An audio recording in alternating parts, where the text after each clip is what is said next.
First, you got to tip your hat to Wichita State. Coach Marshall has these kids playing really, really strong. We knew it was going to be a tough game. Well, the coaching staff knew, and the guys that came last year. The environment is great, great environment here. Got off to a slow start and fought all the way back into the game with about 3.5 minutes left. With only down 6 with the ball a couple times, and we turned it over 2 times in a row. And you can't do that on the road, along with missing 10 free throws and having 18 turnovers with probably the youngest team in the country. You can't do that. And this is the part of the process. You went on a 10-game win streak, lost one starter for the Georgia game and lost, and they had to come to this environment. Now they're understanding real college basketball because it's been really peachy for us for about a month and a half, 2 months, and now it's starting to get real. Can you talk about that environment, Coach? What was that like? How does that compare to what you guys have seen this year? Well, Tennessee obviously was, way more fans with the same type of environment because it was an in-state rival.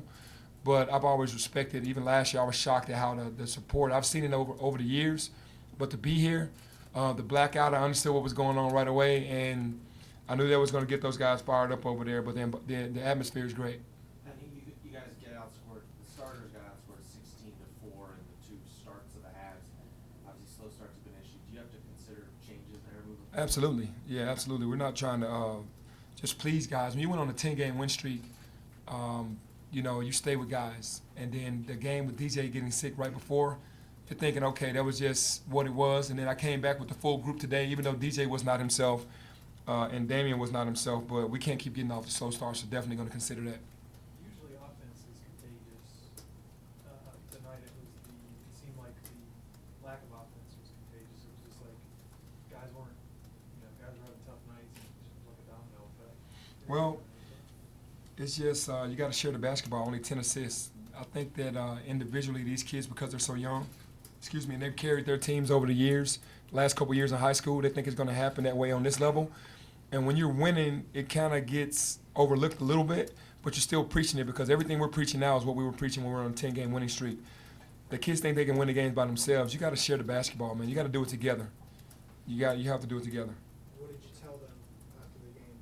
I just told them after the game that there's no way individually we're going to ever be able to win. We knew it was going to be rocky with a young team, especially getting in the conference. It's tough to win on the road, especially in conference. And this is probably one of the toughest to win on the road, especially. So it was good for us, for me, and for this team to kind of get in this environment, being a young team, because we've only been to Tennessee that had this similar environment. But I just told them, man, it's not going to stop. South Florida's going to be tough. Every time you go on the road and play in conference, it's going to be tough. Coach, you guys made a run there. In the midway through the first half, when you started getting some buckets, your guy next to you started was kind of led the way. What did you guys do to change up? Well, we got stops, consecutive stops. We put them in a position where the shot clock was going down, and they had to take tough shots, and then we rebounded the ball and got downhill. So that's basically what happened in the beginning of the game. We couldn't get stops. We made a lot of mistakes in the game plan and gave them that cushion, but in the second half, we got stops, and then we started to make some baskets. In terms of the offensive struggles, it's not for a lack of firepower. You got the guys to score. You just think that it's not coming together for. Well, I mean, honestly, it's just the guys just have to share the basketball more. You can't care who gets to shine, and sometimes when you got a lot of talent, most guys try to do it on their own. And they're learning now that you have to do it together. We preach it, but they get out into the game, they have to do it, they have to believe it, and don't care who gets the score. It's about who gets to win. I know you guys play some great defense too, but Wichita State, can you describe to me what did they do such a good job of to make things so difficult with their defense? Well, now they have enough athletes. Not that they didn't last year, but they went out and got some pretty good athletes to come in, some really good freshmen, and they can switch everything. They got four smalls and 1 big. I think he kind of learned, like, okay, I can't have my 2 bigs in there for 30 minutes like he did last year and just try to pound. So his athletes, he's rotating about 7 athletes and 2 bigs pretty much, and they are doing a great job of switching, staying hungry. And again, it's going to get to a point where they're going to hit adversity in this league as well. It just happens to young teams. Right now, it's not hitting. They're playing great basketball, but what they do is they bring those athletes in and they switch everything and make you think about what you have to do. 4 of 21 from the three-point line, 1 of 13 in the first half. The shots that you wanted, or No, obviously, That's terrible. But when we went into the game, the first 5 minutes, we were saying live in the paint. Only take open threes, no contested threes. If somebody's coming out to contest you, drive the ball and give it to your teammate. And we did what we wanted to do. We still took those tough threes. Now, half of those were really good looks that we have to make, really good looks. But the other half were really forced because I haven't gotten a shot yet type shots, and you can't win like that. That's what you mean by not sharing the basketball. Yes, that means you just, if I haven't touched the ball in a while, instead of me driving it and passing it to somebody else, I'm going to shoot it just because I haven't touched the ball. Sometimes it happens with young teams. I mean, like I said, it's going to happen. We just have to correct it.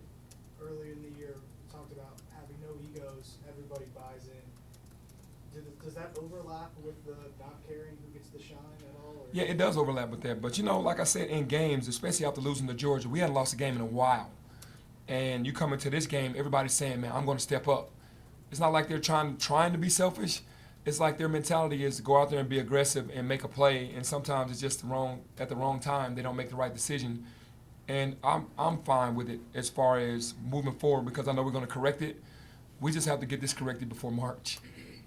What's the mood of the team now, Penny? Was it a shock to them to find themselves losing this game the way they did and hit 2 in a row? Is that I mean, I think they know exactly what it was. Like I said, I'm not taking anything away from Wichita State. They've been playing great basketball, as good as anybody in the country.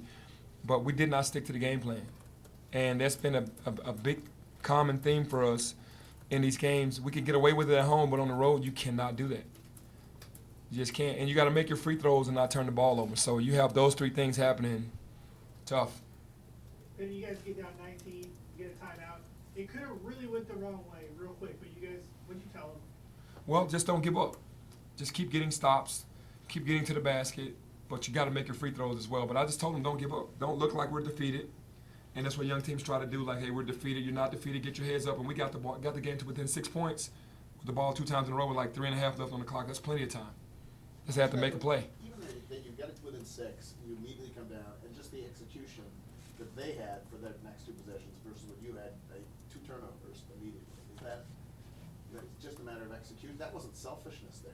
No, that's just a matter of execution. Alex Lomax was trying to make a play.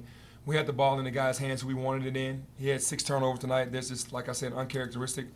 He usually makes that right play, and I know he wanted to beat the big, played really good defense on the travel. In the second one, he just made the wrong decision. We got time for 2 more. Coach, it seemed to be Marysburton's night. Watching from the sidelines, what allowed him to be so impactful? Well, he did exactly what we thought he was going to do. When the shot clock goes down, they give him the ball, and he, makes good moves, mainly going right, and gets into the paint and tries to make a play. And it worked for him tonight. I mean, he's definitely under more control. I think that run that they made last year in the NIT going to the Final Four, getting some extra games, having to win all those games on the road, really gave those freshmen last year the confidence, and he was one of those guys because last year we game planned against him to shoot the ball and made him the guy that we played off of. This year he has to be accounted for, and looks like he's been working on his game for sure.